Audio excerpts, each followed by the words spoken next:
year is 1939, and the world teeters on the brink of technological warfare as the Nazis deploy the Enigma, an unbreakable encryption machine that coordinates their attacks with deadly precision. And now the Allied forces face a new challenge. And so in the race against time, they turn to Alan Turing, a visionary mathematician. But traditional code-breaking methods are obsolete against the Enigma, prompting Turing to envision a new machine. His creation? The first computer.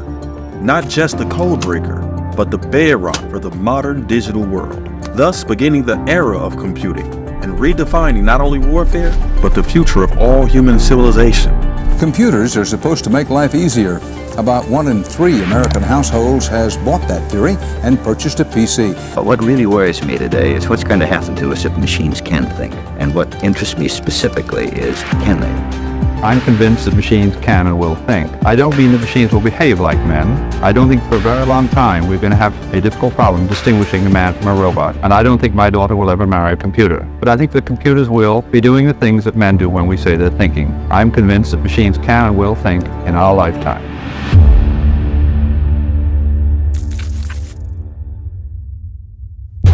The year is 1946.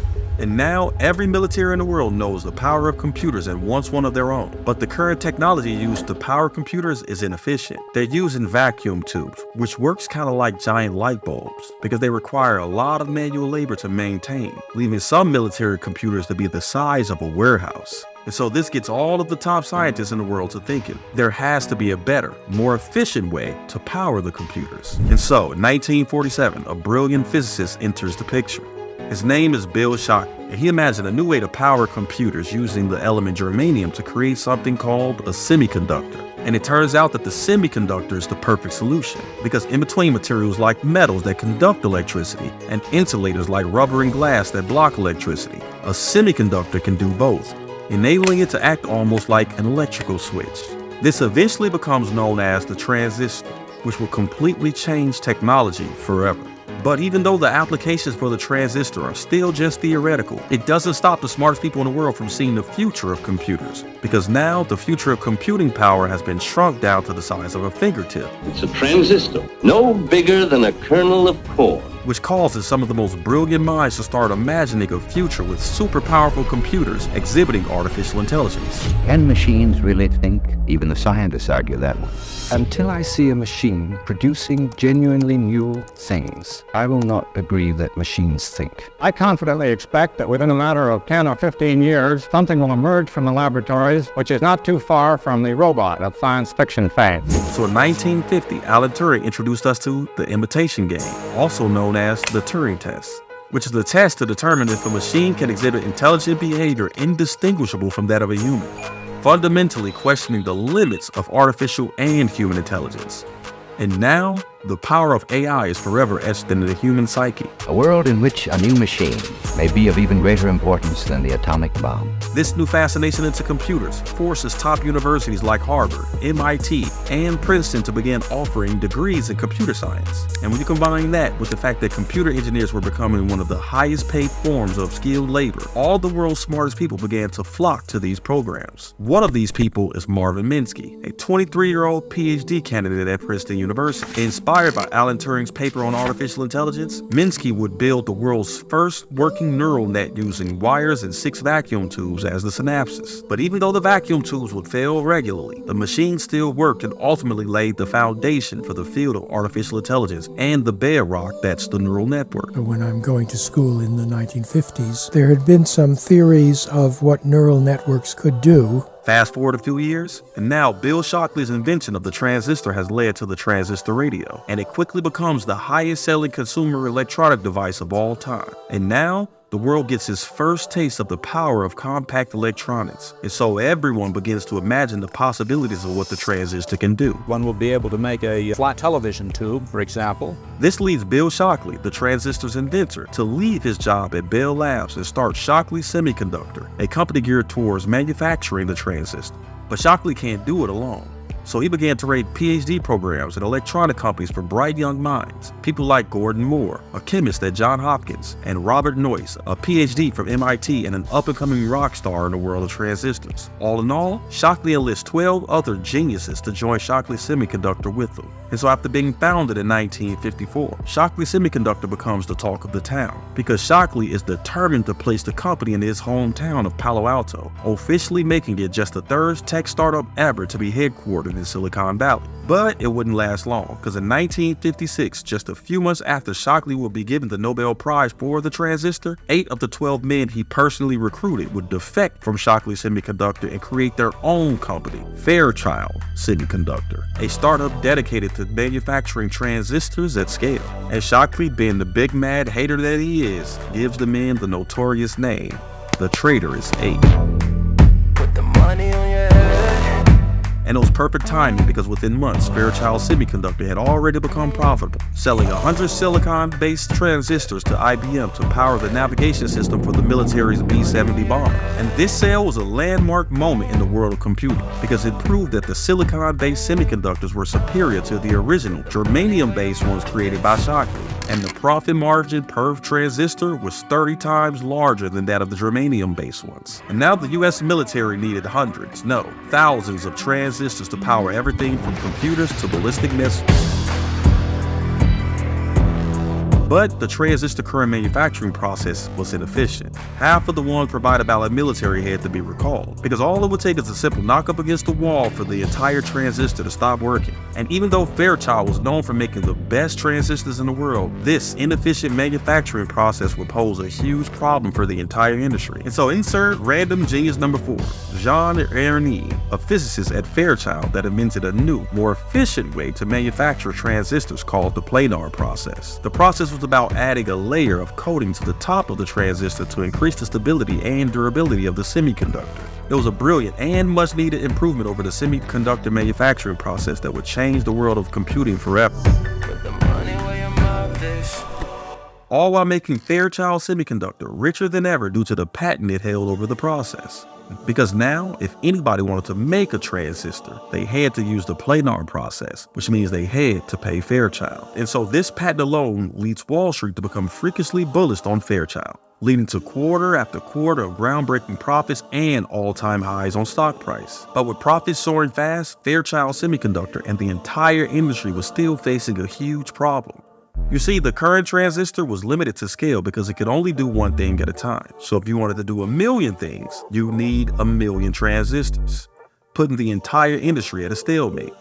Because most computers were beginning to reach a plateau due to the diminishing limitations of the transistor. This prompted Bob Noyce, the brilliant leader of Fairchild, to create the integrated circuit, a way for transistors to operate together in unison like a network. But if we're being honest, Bob totally took the idea from a Texas Instruments employee named Jack Kilby, who technically created it first. But Jack's version wasn't nearly as good as Bob's. And so to put things into perspective, it kind of reminded me of when Tony Stark was able to build the arc reactor with next to nothing, while every other scientist struggled to recreate it. Tony Stark was able to build this in a cave with a box of scraps! Well, I'm sorry. I'm not Tony Stark. And so Bob Noyce's invention of the integrated circuit created a brand new industry, because now there's a growing global need for transistors, a demand that Fairchild just couldn't fulfill on its own. So this caused a mass exodus of Fairchild Semiconductor employees to leave and start their own semiconductor companies, giving them the name Fairchildren. Companies like LSI Logic, AMD, and Intel, founded by Bob Noyce himself. In fact, still to this day, over 92% of the world's computing power can be traced back to Fairchildren. You worked at LSI and AMD before starting a company. How did that happen? They gave me a job. But by the mid-1960s, demand for the integrated circuit skyrocketed from the US's space race with Russia, and from big businesses demanding their own custom-built computers. But up until this point, the concept of artificial intelligence was still just a science fiction dream. That is until 1966, when a computer scientist at MIT named Joseph Weizenbaum decided to change that by building the world's first chatbot named Eliza using IBM's 7094 computer. Eliza is a computer program that anyone can converse with via the keyboard, and it'll reply on the screen. Directly inspired by Marvin Minsky's neural network from a decade earlier, ELIZA simulated conversation by using pattern matching and substitution methodology that gave users the illusion of understanding. But it didn't matter because several people who used ELIZA still felt like they were really talking to a person. Well, my boyfriend made me come here. And so now the world was aware of the awe-inspiring power of artificial intelligence and the power of computers. And so in 1971, Intel landed a contract with a Japanese company named Busicom to build a series of integrated circuit transistors for Busicom's new advanced forecasting calculator. But the requirements for the customized integrated circuit were just too complicated to build it using the current technology. And so Intel realized that no form of the integrated circuit could solve the problem.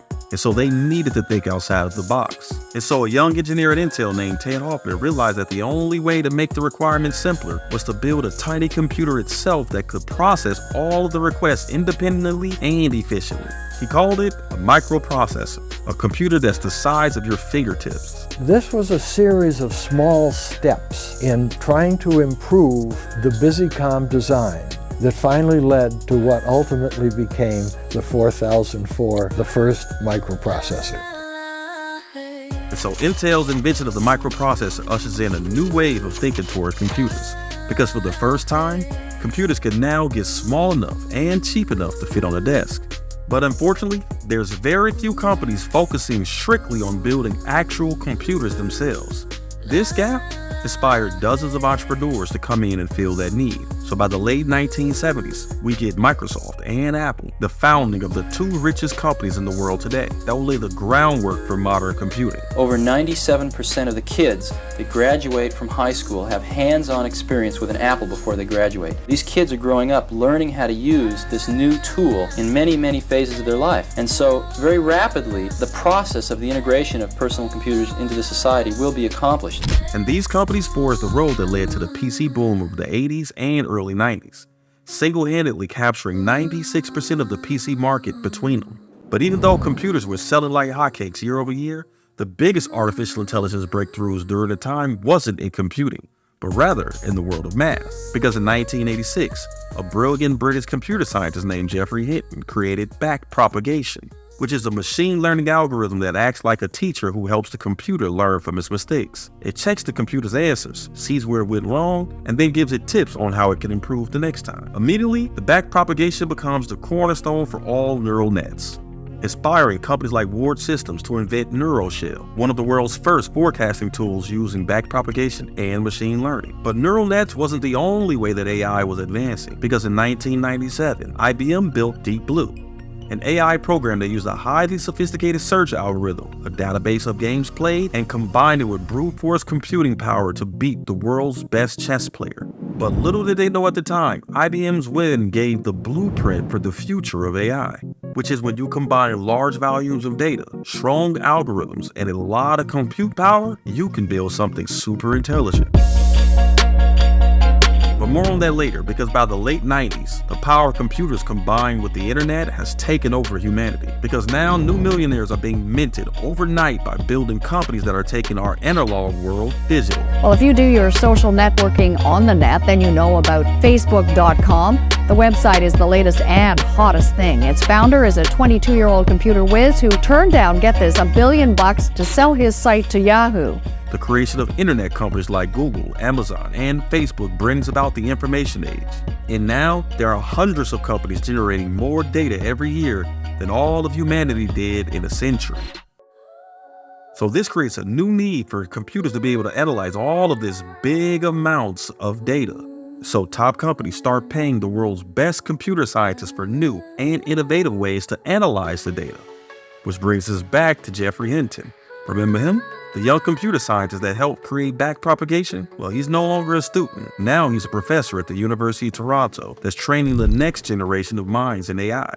And all of this big data being generated by these new internet companies renews his interest in the idea of neural nets and finding ways to take them to the next level. So in 2006, Geoffrey Hinton created a new algorithm called the convolutional neural network, a way that computers can begin to think, recognize patterns, and even images. and convolutional neural networks instantly become a hit amongst tech giants. Facebook and Google uses them to tag and recognize photos.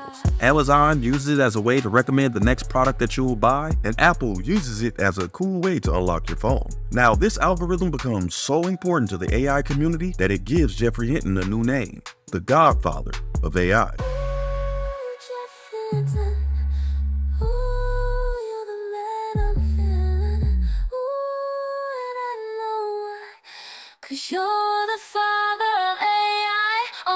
Whether you think artificial intelligence will save the world or end it, you have Geoffrey Hinton to thank.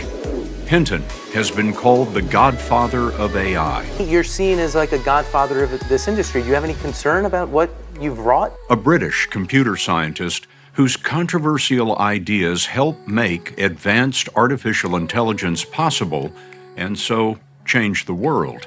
But even though every major tech company is finding useful ways to use convolutional neural networks to analyze the data, everyone knows that there's still a huge opportunity to unlock true intelligence. So in 2007, a professor out of Caltech named Dr. Fei-Fei Li launched ImageNet, a new competition dedicated to providing the world's largest open source dataset in order to find the best algorithm in the world that can exhibit true intelligence. We were thrilled to have put together ImageNet, and we wanted the whole research world to benefit from it. We opened up the entire dataset for free. So for a few years, she announces the winners, but nothing happened. That is until 2012, where our old friend Geoffrey Hinton decided to enter the competition with two of his students, Ilya Sutskever and Alex Krivetsky. Together, they submit their CNN model called AlexNet. And ladies and gentlemen, let me tell you, this moment is so big in the AI world that they literally call it the Big Bang of AI. The Big Bang of deep learning, the Big Bang of modern AI. It's universally known as the day that AI was born. But hold up, because the AlexNet algorithm wasn't the only thing that powered the AI model. Because do you remember the formula to AI that IBM laid out with Deep Blue? Data plus model plus compute? Well, guess what? The real secret here was the GPU computing power behind it created by Nvidia. Geoff Hinton reached out to us and we started hearing about that. And yeah, I guess 2012 was also the year when AlexNet came out. Yeah, we started feeling it. We started hearing about it before that. And then ImageNet kind of, it was the big bang, if you will, got all of our attention. Yeah. And it was this breakthrough that forced Nvidia CEO Jensen Huang to completely ditch development of the company's core product, which up until that point was graphics cards for video games. And now, Jensen has decided to bet the farm on the future of AI by building the most powerful microchips in the world that will power them. A bet that will totally pay off almost a decade later. Because as of today, Nvidia is currently the third richest company in the world because they power 92% of the world's AI. The California-based company saw its stock market value soar from $1 trillion to $2 trillion in just 8 months, fueled by the insatiable demand for its cutting-edge technology, the hardware and software that make today's artificial intelligence possible. But Nvidia going all in 2012 only causes Google to follow suit, except they don't focus on computing power. Instead, they decide to focus on dominating the space of breakthrough algorithms. Google is buying DeepMind, an artificial intelligence company, for an unknown amount of money that may exceed actually $500 million. So they buy up and hire every brilliant mind in the world of AI, including DNN Research, the company founded by our good buddy Geoffrey Hinton and his two students that were on ImageNet. And by 2015, Google has a complete monopoly on the frontier AI model space. But Google's hoarding of AI talent starts to concern a lot of Silicon Valley billionaires like Reid Hoffman, Peter Thiel, and Elon Musk. You see, like many of us, they're worried that if the world built a true super intelligent AI and the only people with access to it was a closed source for-profit company, well, let's just say there's a half a dozen movies showing us why that's a bad idea. So to fight back against Google, Elon and the gang decided to start OpenAI, an open source, non-profit company geared towards building AGI safely. But there's only one problem. None of them are AI geniuses, and there's no way to compete with Google without the talent. So Elon decides to personally recruit Ilya Sutskever from Google. You remember him? He was one of the 3 minds behind AlexNet and a direct student of Geoffrey Hinton. And so Elon works his magic and steals Ilya from Google. But Elon's recruitment of Ilya Sutskever doesn't come without a cost because he loses a lifelong friend in Larry Page. But this new rivalry supercharges Larry Page, so he triples down with Google Google's investment in DeepMind and AI. So in 2016, DeepMind builds AlphaGo, an AI program that beat the strongest Go player in the world, followed directly by AlphaZero, a chess program that does the same. And these apps instantly validate DeepMind and Google as kings of the AI world. But they weren't done, because in 2017, Google also stumbled across Transformers. Autobots, roll out. We roll. Nah, not those Transformers. I'm talking about the AI model, which is now one of the most powerful AI tools around.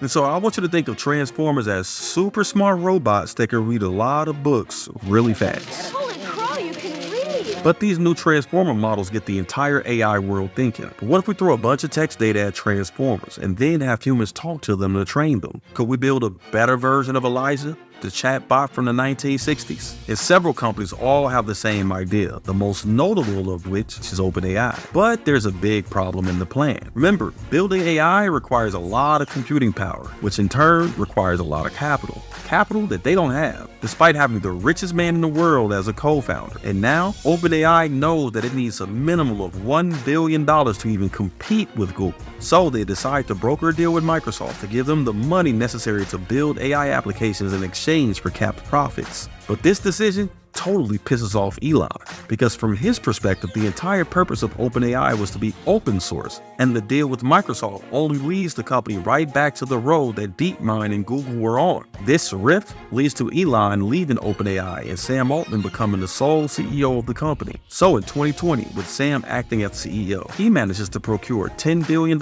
investment from Microsoft. And now, fueled by this new fusion of capital, OpenAI launched an updated version of Elijah, a chatting, generative, pre-trained transformer in 2022. And within months, the tool reaches 100 million users, becoming the fastest growing app in history. But during this year, ChatGPT wasn't the only AI app making waves, because during the same year, other companies like 11 Labs, Midjourney, and Stability AI all launched groundbreaking generative AI tools for audio and images, sending the entire world into the age of AI. And that brings us to today. And now 2 years of explosive AI growth has fueled the industry more than ever. And now over $40 billion a year is being invested in AI startups. And Nvidia and Microsoft are now 2 of the 3 richest companies in the world, all because of their bets on AI. And startups like OpenAI are now seeking over $7 trillion in investment to begin this long-term bet on AI chips and robotic production. But it's unclear where the technology will go from here. And if you want to learn more, then I highly suggest that you read this book called Chip War by Chris Miller. It's a really amazing read. I'll put the link in the description below. Chip War explains the intense level of R&D that went into the AI industry over the years, and it explains why companies like Nvidia, TSMC, and ASML are all skyrocketing in value. And if you're looking for more history on artificial intelligence, then go watch this video about how Nvidia built the monopoly on GPUs. It's a really good story. And thanks for watching.